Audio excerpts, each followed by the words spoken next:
Здравствуйте, в эфире «Чегемская правда». Сегодня мы будем говорить опять о наболевшем. В гостях у нас Адгур Арзанба, руководитель оппозиционной организации «Абхазское народное движение». Адгур, вот отталкиваясь от съезда Аруа, я слушал твое выступление о нем. Здравствуй. Добрый день, да. Я слушал выступление, и в основном мне показалось, что, в общем, это такая не классическая речь оппозиционера, то есть время напряженное, вокруг везде полыхает, и нам нужно подумать о единстве, об обороне. Ну, то есть вот в этом контексте я услышал. И я бы хотел бы, может быть, расшифровал бы позицию, допустим, вот в твою позицию вот по этому вопросу. Что значит там, давайте договоримся о чем-то. О чем нам договариваться внутри абхазского общества? Добрый день, Инал. Действительно, на съезде ветеранской организации Аруа звучали такого рода мысли. Это не только мои мысли, это в выступлениях и ветеранов войны такого рода опасения были высказаны.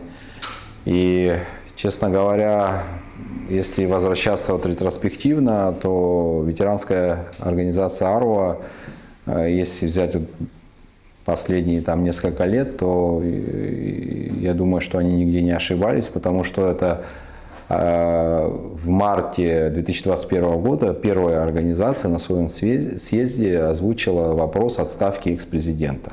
И целый перечень вопросов, которые могут возникнуть, если это не произойдет. И мы, кстати, на днях с председателем Тимуром Осиповичем пересматривали резолюцию того съезда пятилетней давности. И все худшие прогнозы, которые были озвучены тогда, они оправдались. Я это говорю к тому, что слово ветеранов, оно должно быть все-таки ключевым, потому что эти люди не на словах, а на деле прошли войну, знают, что такое война, знают, что такое опасность. А в данном сегодняшнем контексте действительно мы исходим из чего? Мы не утверждаем, что 100% завтра будет война, но процент вероятности достаточно высок. Нас учили в школе, в университете таким образом, что если есть один из сценариев самый плохой, его надо брать за основу. Особенно, когда это касается безопасности страны, безопасности народа. Поэтому, исходя из этого, и мы призываем и говорим о том, что сейчас приоритет номер один – это приоритет, который обеспечит наше безопасное существование на десятилетия вперед. И если мы говорим о безопасности, эту безопасность невозможно обеспечить в условиях, когда есть внутреннее политическое иное противостояние. Поэтому мы считаем, я тоже присоединяюсь к этому мнению, что сейчас не время для этих политических склок, игр.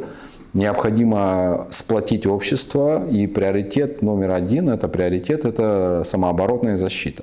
Если говорить о самообороне, да, мы общаемся и с профильными структурами, имеем доступ к разного рода информации, о которой здесь я публично говорить не могу, но ситуация на сегодняшний день следующая. Отразить агрессию врага мы в состоянии. Это я могу ответственно заявить. Наша готовность к тому, что если на нас нападут, выстоять мы сможем. Но мы не готовы на том уровне, чтобы на нас даже нападать никто не думал. Это разный уровень подготовки. Мое мнение, что мы можем сделать еще дополнительные шаги, которые позволят нам полностью обеспечить нашу безопасность при разного рода стечении обстоятельств или прогнозов. То есть враг даже и помыслить не должен нападать на нас. Что касается Грузии, я там тоже сказал, мы не настроены враждебно кому-либо. Уже прошло 33 года. Атаковать туда не собираемся. Да, мы нападать ни на кого не собираемся. Территориальных претензий никому не имеем. Мы живем в рамках своих исторических границ. Мы, суверенное независимое государство, открыты к нормальному, полноценному, справедливому диалогу. Есть прецедент Косово и Сербия. Да, у них там до сих пор конфронтационные отношения, но тем не менее есть торговые отношения. Для Косово Сербия является страной экспорта номер один. То есть есть какие-то каналы общения при посредничестве Евросоюза и так далее. Там время от времени они заходят в тупик, но тем не менее, да, такого рода условно стабильность она достигнута. Опять же, мы не настроены с кем-то воевать, мы не хотим войны. Но готовиться к войне нужно, потому что то, что происходит в мире вокруг нас, ну, я думаю, что сегодня не надо быть экспертом, чтобы понимать, что ситуация выходит полностью из-под контроля. И один из прогнозов, один из сценариев, самый плохой, это когда уже крупные державы столкнутся между собой. На таком среднесрочном горизонте 2-3 года многие эксперты говорят о том, что может быть прямое противостояние между Европой и Российской Федерацией, нашим союзникам. Сегодня, вчера и завтра Россия является гарантом нашей безопасности, но когда страна вовлечена в крупномасштабный конфликт, наша ответственность заключается в том, чтобы самим быть сильными, да, чтобы на нас в случае чего не было необходимости отвлекать какие-то силы, чтобы мы сами были способны защитить свои границы. Вот к чему мы призываем. А в плане единства общества, в плане того, чтобы сплотить людей, конечно, основная часть ответственности на власти. Потому что мы со своей стороны ограничены в своих возможностях. Тут власть должна делать эти шаги.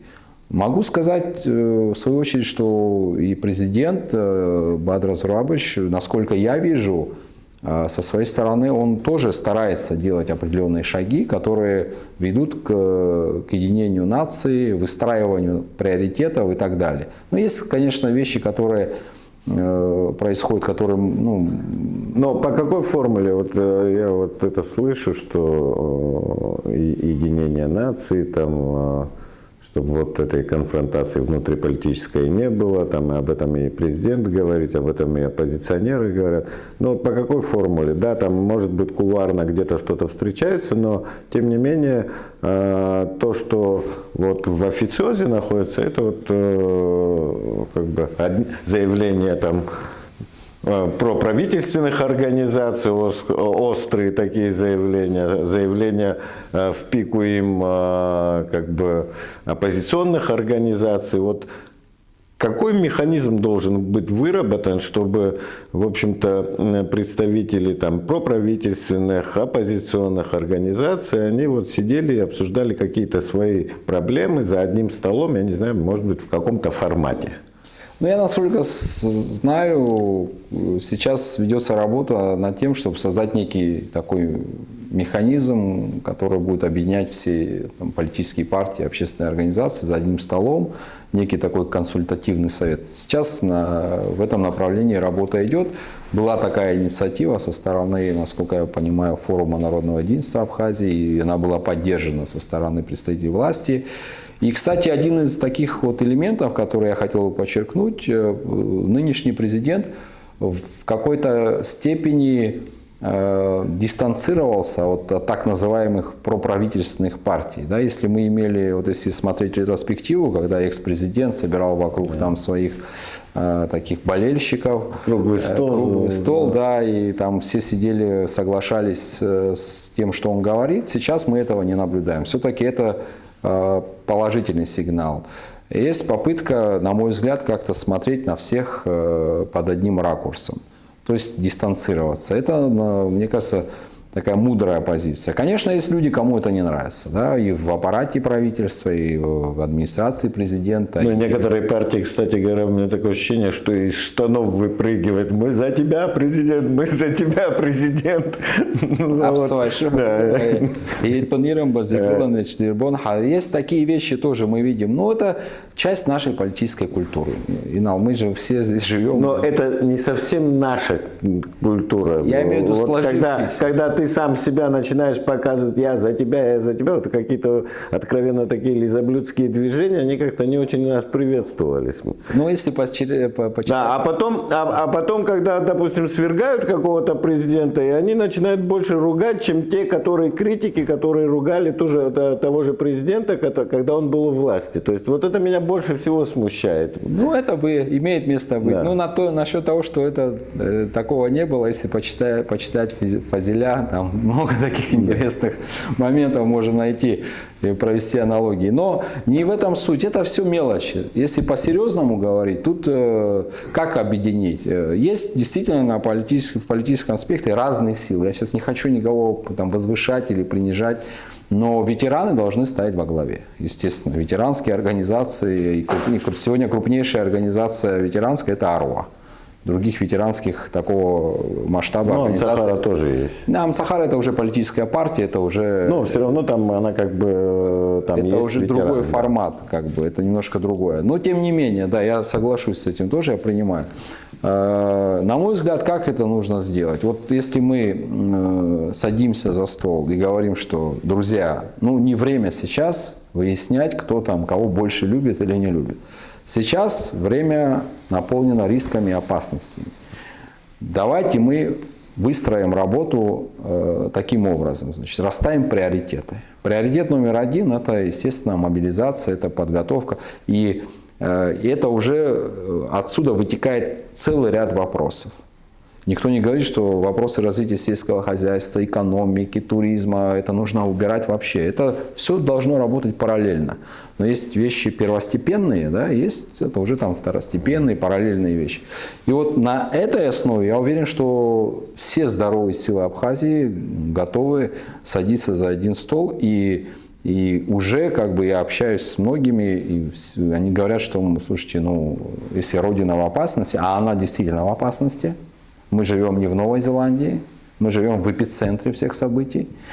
Поэтому таким образом это совместная работа по, допустим, взаимодействию с общественностью, донести опасности и риски до общественности. Допустим, ресурсов там, одного президента или, там, условно говоря, информационного поля, их ресурсов может быть недостаточно. В этом плане мы можем работать вместе. Есть, допустим, в ветеранских организациях очень опытные люди, которые прошли войну, дальше двигаются, обучаются. Их навыки и знания надо применять. Одна голова хорошо, несколько лучше. Это всегда так. И в этом смысле я думаю, что у нас есть возможность на этой, как бы сказать, на этой почве соединить общество и сделать определенные шаги. По Министерству обороны, как мне кажется, это опять же мое мнение, я не навязываю, мне кажется, тоже необходимы определенные изменения. Да? То есть все-таки стиль войны, сама война поменялась. Мы это все видим. Как бы, и, соответственно, мы должны как бы все... Тем более у нас, тут, слава богу, не скажешь, но как бы, есть возможность как бы, получать прямой опыт этой войны от наших ребят, которые находятся на фронте.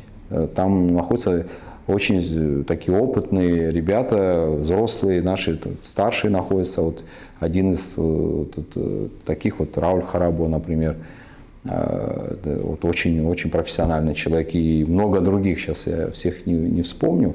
Их опыт надо использовать. И вот те методы и условия новой войны, они должны быть взяты за основу нашей системы обороны. И какие плюсы? Я общался со специалистами, это не мой профиль, я сразу скажу, я могу какие-то ошибки допускать. Но общаясь со специалистами, какие плюсы вот этого времени, опять же, если это можно назвать плюсами, намного стало все дешевле. То есть если раньше для того, чтобы отражать агрессию, необходимо было приобретать там, технику, оборудование, которое стоит там, миллионы. Сейчас уже беспилотные летательные аппараты. То есть в этом плане у нас есть возможность за счет своих собственных ресурсов тоже сделать определенные шаги. Знаю, что и со стороны Российской Федерации, без деталей, за последний год есть серьезная поддержка. В Абхазии здесь ситуация действительно меняется, и это очень радует. Но в то же время, опять же, возвращаясь к началу, мы сами должны тоже Есть элементарные вещи, о которых нужно, наверное, говорить. Каждый гражданин, у нас не может быть концепции армии отдельно, там, условно говоря, фронт отдельно, там, народ отдельно. Нас так мало, что у нас одна концепция – это абхазская армия – это абхазский народ. Каждый гражданин должен быть участником сопротивления там, и в тылу. И каждый участник процесса должен знать, что ему делать там, в случае развития событий таким образом. Пока я вижу, что охват маленький. Специалисты в курсе, ответственные люди знают, но вот в народе, как говорится, люди не знают. А тут немножко надо потренироваться, понимать, что вот в случае, допустим, атаки беспилотниками, в случае такого сценария, как себя вести. У каждого должна быть задача. Кто резервист, должен знать, кто отвечает за эвакуацию мирного населения, условно говоря, вот многоквартирный дом. Кто там ответственен за система оповещения и так далее. Связи и так далее. Много вопросов. Я сейчас все это не хочу поднимать. С вопросами, с необходимостью укрепления обороноспособности, это дело понятно. Все-таки мы все время говорим, нам нужна какая-то стабильность, стабильное развитие, чтобы вот этот внутриполитический раскол, от которого нас регулярно лихорадит, он как-то его избежать. Сейчас на носу у нас парламентские выборы, меньше года осталось, там 10 месяцев осталось. Вообще, механизм, я вот наблюдаю, вот есть риторика, да, мы все хотим стабильности, это оппозиция говорит, и власть говорит, но при этом я не вижу вот этого механизма, чтобы этот механизм уже начал работать. То есть та же общественная палата формировалась, недавно сформирована, да, и потом оппозиция делает заявление, что ни одного оппозиционера там нет. То есть вроде бы сам институт общественной палаты, он по большому счету ничего не решает, никаких механизмов он там не имеет, не является какой-то ветвью властью, полномочия ограничены. Да, полномочия, в общем-то, такие чисто представительского характера, скажем. Но тем не менее, то есть даже площадка. Да, площадка, но не более. Но эта площадка могла бы стать именно площадкой, где разные политические группы, разные политические силы могли бы дискутировать, обсуждать, спорить и так далее и тому подобное. Но сейчас парламент. Да, парламент. И мы всегда на парламент смотрим, да, там бывает, когда такая некая стабильность, парламент, он однозначно в любом случае всегда поддерживает власть, да. Там может быть даже до часа X. Да, до часа X и в таком огромном большом количестве, да, что можно даже поменять конституцию, да, голосов хватает. Но потом, когда ты чувствуешь, что это никак не соответствует тем общественным настроениям, которые существуют, да, и потом наступает этот кризис, тот же парламент, он трезвеет и начинает принимать функцию стабилизирующую, да. Как бы сделать так, чтобы эта ситуация не время от времени происходила, а чтобы это был нормально действующий механизм, была действительно независимая ветвь власти и представительная. Что самое главное, представительная. Сегодня если посмотреть в парламенте, реально 2 оппозиционера. Там побольше. Откровенных оппозиционера, 2 остальные, есть там часть независимых, и большая часть, она так или иначе, она поддерживает исполнительную власть. Но при этом мы всегда на выборы смотрим как некое такое соперничество команд. Нет такого отношения к выборам, сейчас время тревожное, мы сейчас говорим, что всякое может быть, да. Нет такого отношения к выборам, как это было, допустим, в 1991 году, когда выбирали золотой парламент. Хороший пример. Потому что тогда выбирали людей не так, как я его там как бы трудоустроил, да, и потом через него я буду свои какие-то вопросы решать.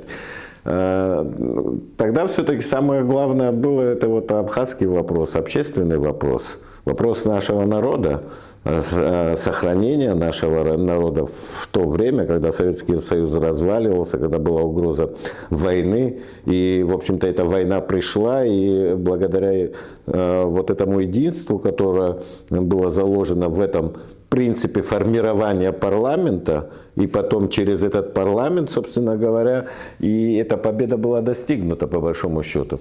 Если мы будем, опять же, формировать сейчас парламент вот по тому принципу, по которому сейчас существует, то я как бы уже подумал бы, как все это потом будет выглядеть, если ситуация, не дай бог, как бы по самому худшему сценарию пойдет.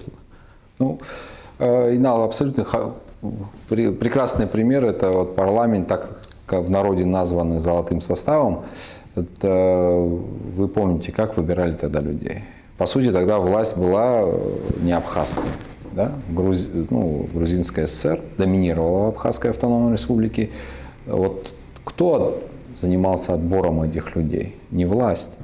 Это вот народные массы, сплотившись воедино, они определяли, чувствуя опасность. Вот сегодня я вижу, почему об этом мы с вами выше говорили, почему я сегодня здесь сижу и пытаюсь там донести.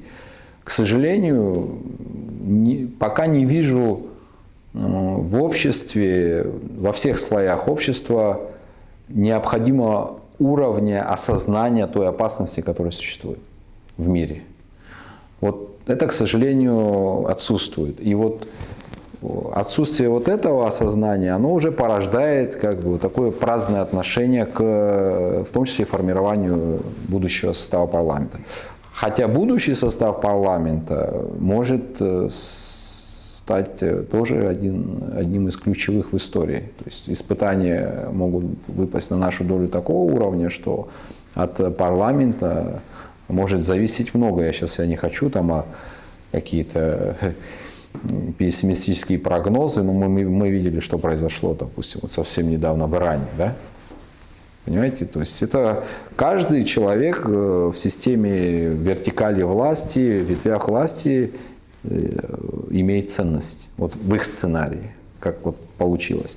Поэтому мы должны все это понимать. А вот осознание и в кабинетах власти на разных уровнях, и вот в обществе есть, конечно, люди, которые очень трезво оценивают, но вот доминирующего такого сознания и критической массы вот этого я не вижу. Это меня очень сильно беспокоит. Вот.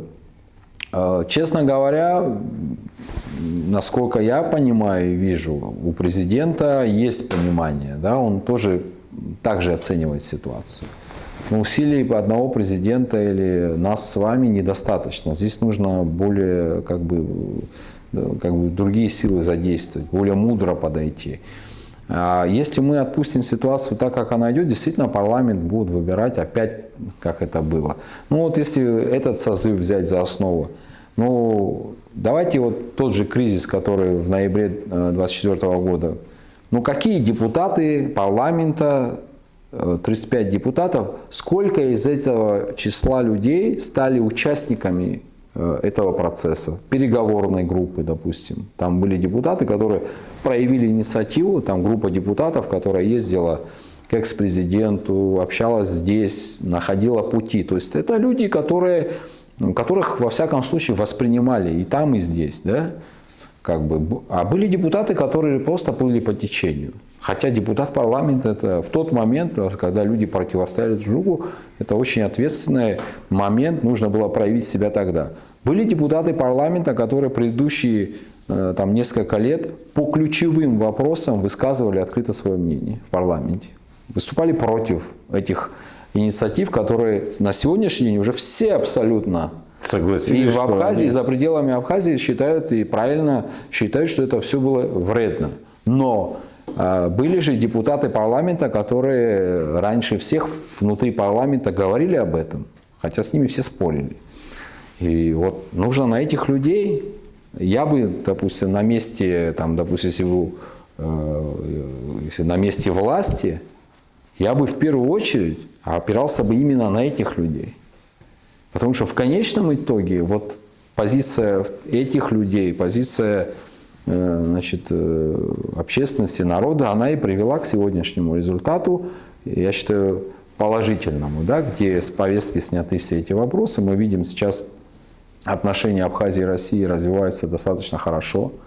Есть много разных инициатив. Честно говоря, я даже не успеваю иногда вот следить за вот так много разного рода социальных, общественных инициатив. Но нас это радует, да?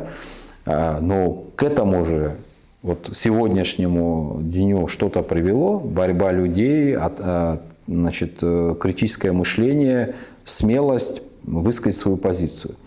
И если, допустим, спросить меня, я буду выбирать, какого депутата выбрать в парламент. Ну, если даже из числа сегодня действующих. Я бы, конечно, нравится, там мне кто-то не нравится, я бы выбирал бы тех людей, которые свое мнение отстаивали в интересах абхазского государства. А так, если взять, то, конечно, нужно парламент формировать, чтобы там был баланс.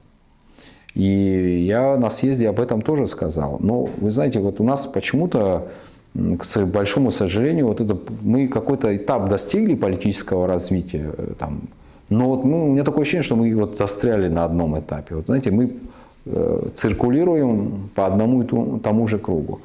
Вот экс-власть, когда были выборы в парламенте, у нас было общение с экс-президентом по этому поводу.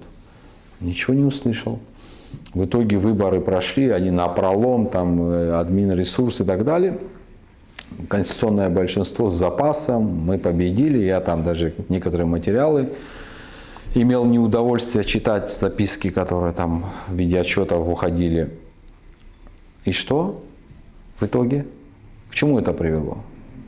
Это как-то стабилизировало ситуацию, это как-то привело к тому, что в Абхазии власть сменилась там, вовремя или да. Нет, это привело к тому, что люди, которых выпихнули, да, с учетом возможностей административного, финансового ресурса, выпихнули на улицу, когда у них не осталось возможности донести свою правду внутри действующих институтов, они пришли с улицы и высказали свое мнение. И, к сожалению, опять мы прошли через очередной политический кризис, который оттянул нашу страну назад. Но и сейчас я вижу, что есть определенные круги там во власти, которые именно так хотят подходить. Но сейчас мы уже в Абхазии, открыто надо говорить, уже мы не одни, есть разные участники политического процесса, которые я вот имею возможность какие-то контакты, общения, информацию. Опять 25 Инал, понимаете? Как-то надо же делать выводы, значит, одно и то же делать и ожидать другого результата просто непрофессионально как минимум. Поэтому сейчас нужно, понимая, осознавая ту гигантскую ответственность и опасность, которая таит вокруг нас мир, нужно собраться ответственным людям и со стороны власти, и со стороны общественности, и вот так выбрать. Хотя это, кто-то сейчас нас будет с вами критиковать, что это не демократично, там в ручном режиме. Но в 1991 году тоже было так, и результат был хороший. Нужно в парламент собрать самые светлые умы, мудрых людей, молодых, активных. Надо постараться очень сильно, чтобы вот эта ветвь власти была ярким элементом абхазской политической науки. Сколько людей мы с вами знаем? Я вот сейчас перечислю несколько имен. Допустим, вот возьмем Надар Чанба, Кесо Хакба, да? Нукзар Логва, Руслан Хашик, допустим, да? И многие другие. Эти люди сегодня, если окажутся в парламенте, это плюс для Абхазии. В этой системе, которая сейчас есть, они никогда не смогут. Они никогда не попадут. Но я, как гражданин Абхазии, я бы мечтал иметь вот такого уровня людей в парламенте. Но я, как гражданин Абхазии, не имею никаких возможностей сделать так, чтобы эти люди попали в парламент. Понимаете, вот в чем у нас главная проблема? вот чуть мы заигрались, Инал. Таких людей, и таких я сейчас перечислил, там, Батал, Чапо, там много таких у нас людей. Таких людей мы все должны прийти и упрашивать, чтобы они пришли туда, а не так, как сейчас, чтобы они пойдут на выборы, еще им надо ходить, там, какие-то инженерно-технические манипуляции осуществлять у себя на участках, чтобы кто-то за них соизволил проголосовать. Ну, видишь, у нас сбилось все это. Сбилось. И мы сегодня в парламенте, когда иногда, люди уже и потеряли интерес многие к этому институту. Почему? Потому что все в наших руках, но нам надо соорганизоваться по-умному. Вот таких людей надо выбрать, и надо нам с вами их просить, чтобы они пришли в парламент. И у нас такие люди есть. И молодые есть активные ребята, надо их, ответственных людей. И президент Бадыр Зуравович Гумба в этом смысле первый заинтересован должен быть. Это потому, что у него будут люди, это его правая рука, если грамотно и правильно все сделать. Это он с ними сможет разделить ответственность в случае чего. Он сможет с ними консультироваться. Он через них будет иметь реальную картину общественного настроения и мнения. Они, соберешь ты, вот было же у нас, соберешь ты людей, которые во всем с тобой согласны. Да, это приятно, я понимаю. Это комфортно, когда ты что-то говоришь, все хлопают. Это кому-то нравится.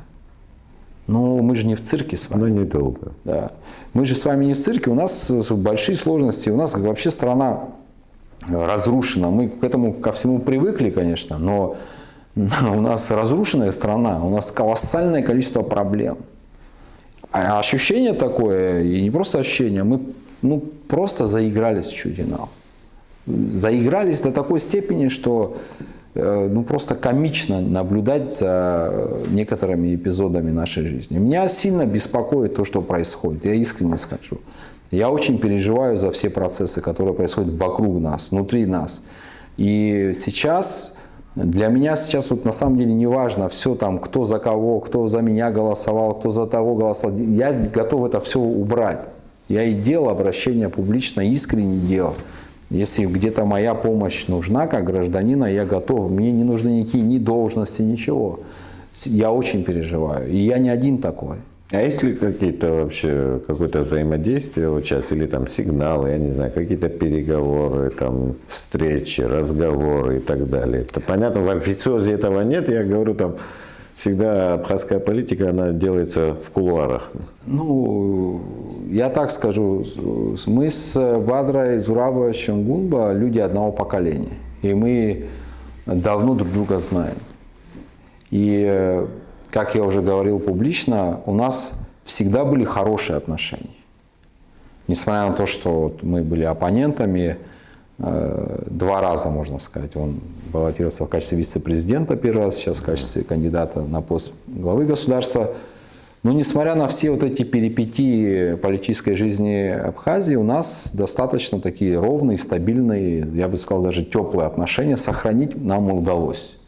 И потом мы же в Абхазии живем, и у нас все переплетены, и там родственное, такое, и иное, у нас все это переплетено. И есть взаимопонимание.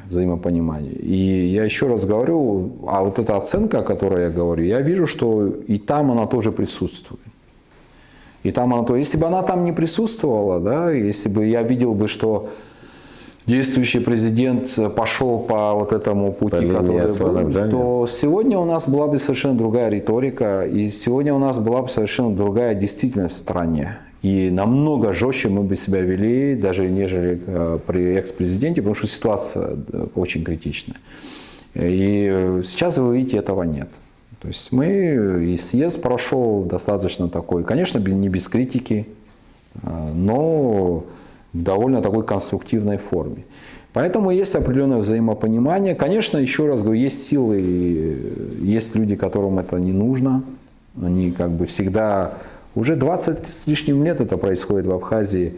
Вот в этой, знаете, люди, которые научились ловить воду в мутной воде, рыбу, и они уже настолько навыки своим детям передают. То есть это уже из поколения в поколение. Эти люди никак не успокоятся. Но сейчас ситуация не та. Сейчас надо это все отодвинуть в сторону и, оценивая реальные риски, угрозы, двигаться вперед. А потом разберемся, это уже, дай Бог, чтобы была стабильность, дай Бог, чтобы мы смогли горизонт планирования расширить. Сегодня горизонт планирования даже для сверхдержав, он на неделю вперед никто даже не... Вот кто сейчас может нам с вами ответить, будет ли эскалация дальнейшая в Иране?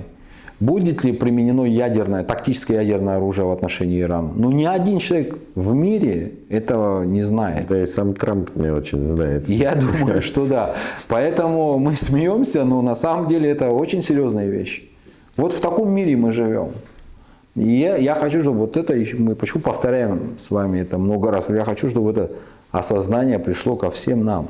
Мы не на отдельной живем планете, не в Новой Зеландии с вами живем, хотя и там тоже сейчас коснулось, там, с топливом у них проблемы и так далее. То есть даже находясь там вдали от всех, даже к ним вот прилетело. Поэтому, а что касается вот тех людей, там, скажем, вот этих прослойки нашего общества, это не только во власти они есть, которые всегда хотят что-то вот половить рыбку. И сегодня я тоже какие-то отлавливаю какие-то сигналы о том, что вот оппозиции нет, все мы там, ну опять это иллюзии. Ну это, кстати говоря, регулярно происходило, вот опять же, вот, начиная с 2004 года, всегда любая власть в какой-то момент теряла ориентиры, и она говорила, что вот оппозиции, собственно говоря, сейчас нет. Да? Да.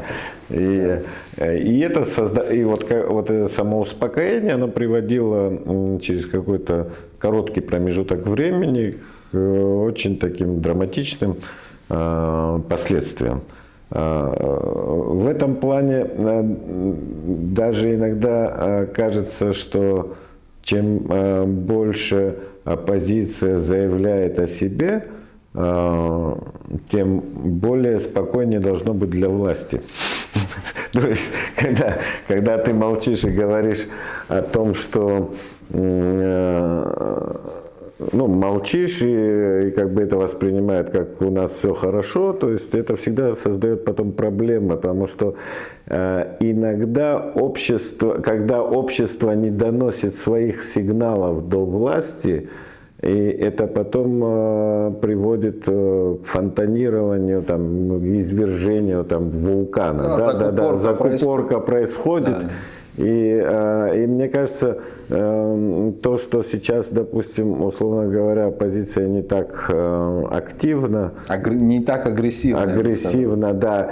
И это вообще хорошо, что сейчас она не агрессивна по другим, мне кажется, моментам, да, то есть все-таки сейчас не время, думаю, для внутренних дрязг, вокруг все полыхает, и нам нужно, наверное, какие-то новые импульсы найти в своем развитии, не только со сохранением своего государства и в развитии нашего суверенитета, то есть найти новые импульсы. Мне кажется, мы давно потеряли вот те ориентиры, те маяки должны быть, к чему мы стремимся.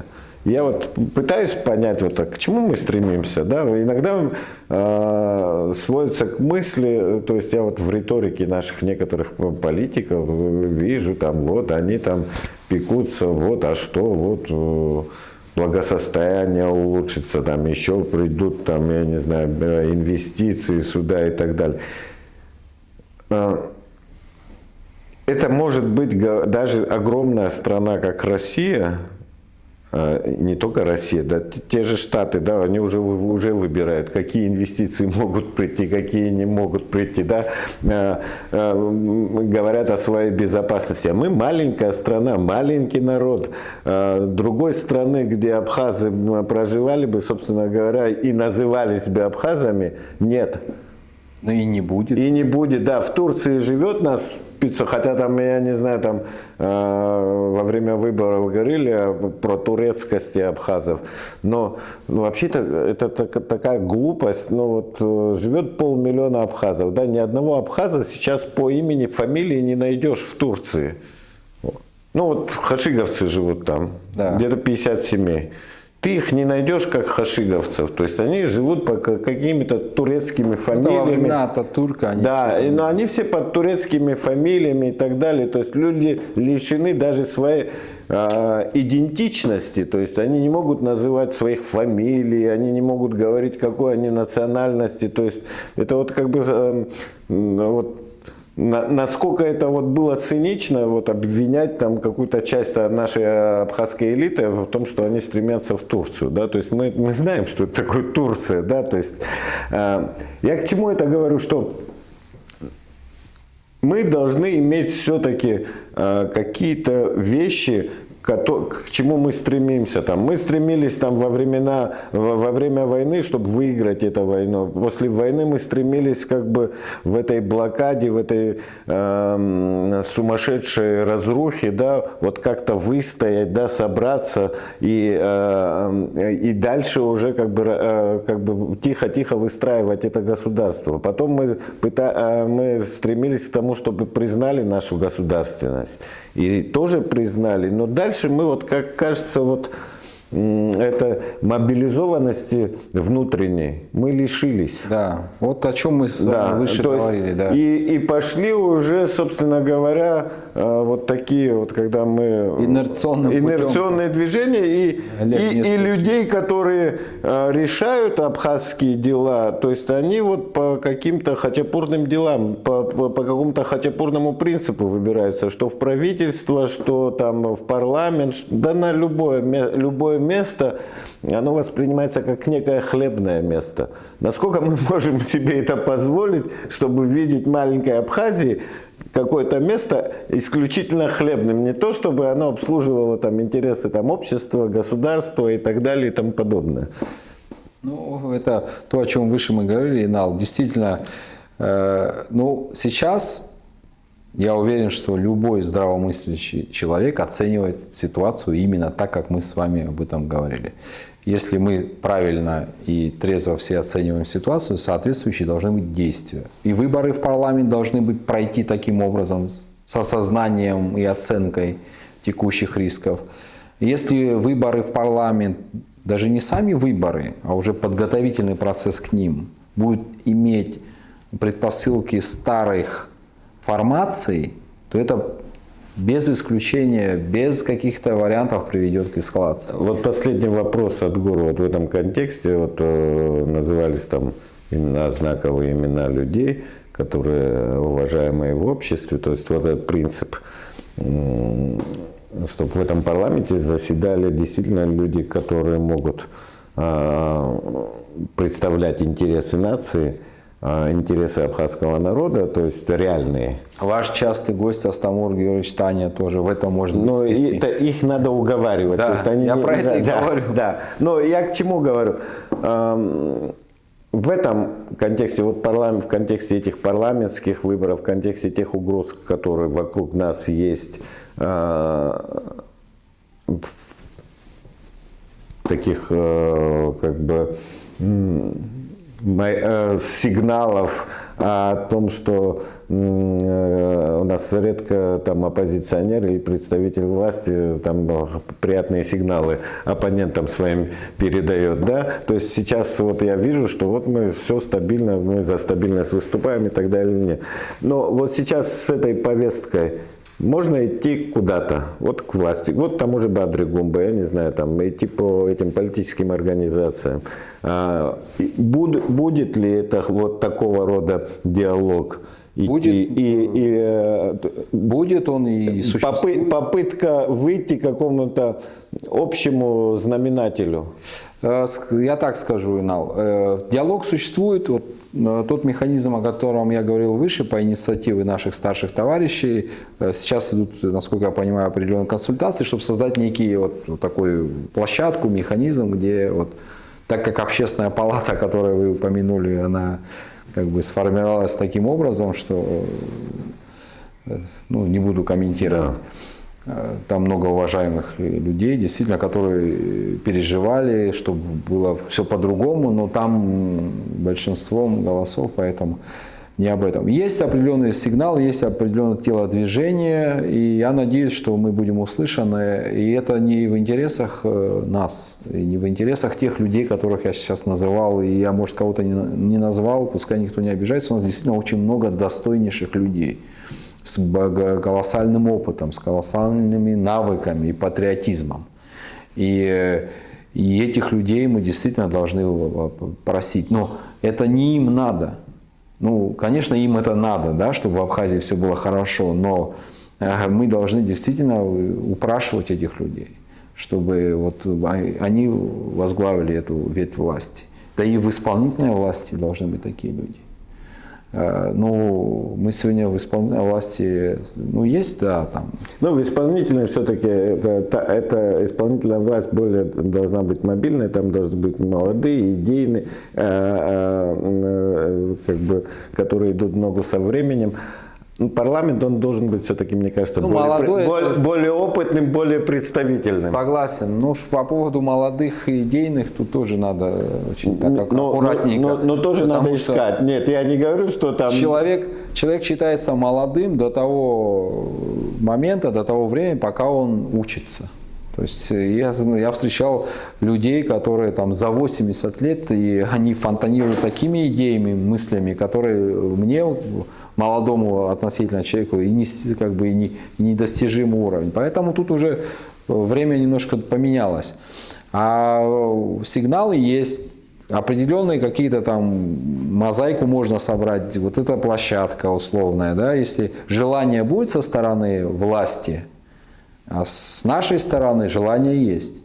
И возвращаясь к тем иллюзиям, Инал, есть, я знаю, определенных там деятелей, несменяемых, которые считают, что вот там оппозиции нет, и об иллюзиями себя там и себя, и всех окружающих пытаются. Значит, не нужно конструктивную позицию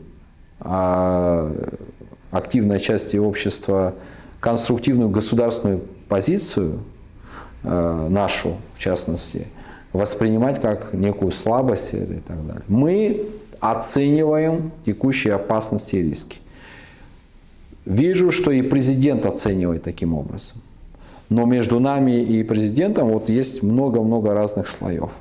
Если по причине каких-то там элементов внутренних, внешних, неважно, мы не придем к сближению, к тому, что государство пойдет в нужном направлении, выстроить приоритеты, обеспечим в первую очередь, давайте безопасность свою. Да? Ты говоришь о будущем нашей страны, куда мы движемся. На данном этапе давайте мы обеспечим безопасность для наших детей, для наших будущих поколений, чтобы чтобы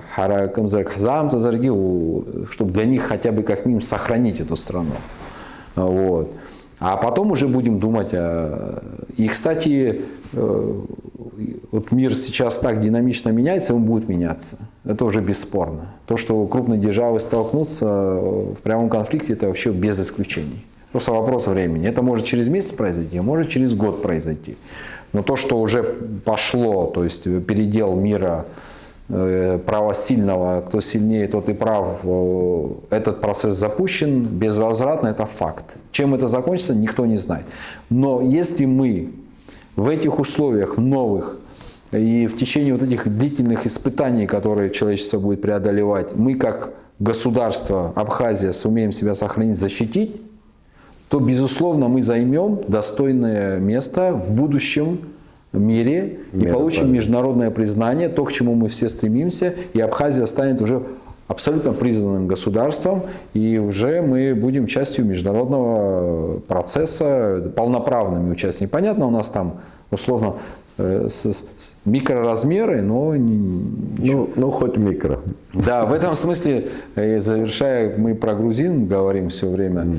Вот, меня всегда удивляет, у них в Конституции в последней статье написано то, что они стремятся в Евросоюз там, и так далее. А вот иногда противоречие. Да? Они стремятся в Евросоюз, в рамках которого существуют такие там микрогосударства, как Лихтенштейн, да, там, Монако, Андорра и такие. Люксембург. Люксембург, да, и эти государства существуют там, и никто не хочет их там захватить, не отнять. То есть туда они стремятся. Но сами признать то, что вот здесь, как бы принять тот факт, что здесь может быть небольшое государство, маленькое, уютное, красивое государство под названием Абхазия, они этот факт принять не хотят.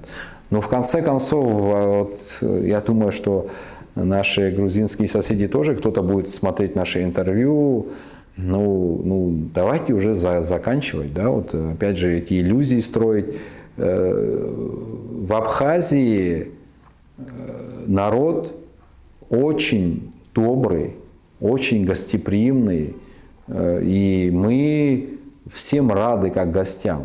Мы готовы со всеми разговаривать, мы хотим договориться, мы хотим общаться, мы хотим жить нормально со всеми своими соседями.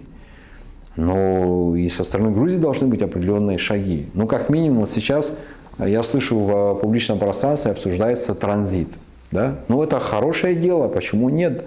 Но как его можно обсуждать, если Грузия сама же отрезала ноги этому проекту в 2008 году, приняв закон об оккупированных территориях? Ну, абсолютно сумасшедший закон. Значит, надо добиваться, чтобы этот закон...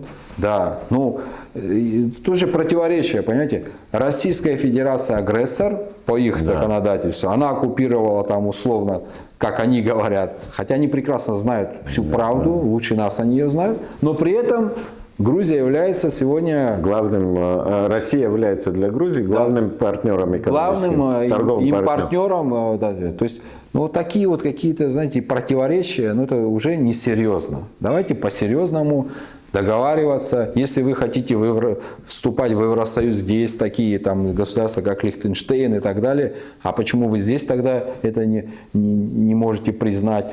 Почему вы... Или там сейчас вот новая у них, она не новая, но сейчас вот прямо среди молодежи она активно развивается этой мыслью о том, что якобы вот мы с тобой, Инал, мы не абхазы, а псуйцы, да? То есть абхазы это кто-то другие, а мы якобы вот как бы воплотились, да, вот в этот образ. Но при этом смешно другое, что абхазский язык они признают, да, то есть он существует, этот абхазский язык, они там даже где-то в институте преподают абхазский язык. Официально по Конституции Грузии считается государственным языком, более того. То есть абхазский язык признают, но тогда если абхазский язык признается, а мы его якобы не абхазы, но пускай посмотрят на этот язык. Этот язык родственен языку. Там написано, что абхазский язык государственный язык, но абхазы выходит, что это не абхазы, а псуйцы. А абхазы это совершенно другие, это они. Тогда какой язык абхазский тот? У меня хочется узнать. Абхазский тот, на котором мы с вами говорим. А этот язык, он родственный языкам, народам северного, нашим братьям. То есть вот здесь даже такие элементарные противоречия. И даже если вот эту теорию Ингорокова взять, Астамур Таня, кстати, у вас в передаче как-то говорил, даже по его версии там около 500 лет, да, получается? Ну, в 17 веке, да. То есть даже здесь, поэтому... И в грузинском руководстве, если серьезно говорить, да, мы видим определенно прагматичная позиция сегодня, учитывая, да, вот, ну, и руководители Грузии, я имею в виду официальные, вот, они практически плюс-минус ровесники наши с Бадрой Зурабовичем, да, вот, как бы, и наши дети ровесники, скорее всего, да. Я не думаю, что они хотят своим детям, и мы не хотим своим детям оставлять этот вопрос. Поэтому, если нас слышат, как бы слышат, я бы хотел, чтобы мы к чему-то пришли в конце концов. Иначе, надо понимать, я думаю, что там в Грузии полно очень образованных, умных людей. Нужно понимать одно, Инал. Если мы сами не договоримся, то мы станем инструментом в противостоянии больших держав. Все, на этом я думаю. Дгур, большое спасибо за эту беседу. Я надеюсь, вообще то, о чем мы сегодня говорили, о необходимости внутриполитического диалога ради и сохранения Абхазии, ради развития ее Абхазии, ради того, чтобы быть готовым ко всему в этом неспокойном мире. Я благодарю. До свидания, счастливо, до новых встреч. Спасибо большое. Спасибо. До свидания.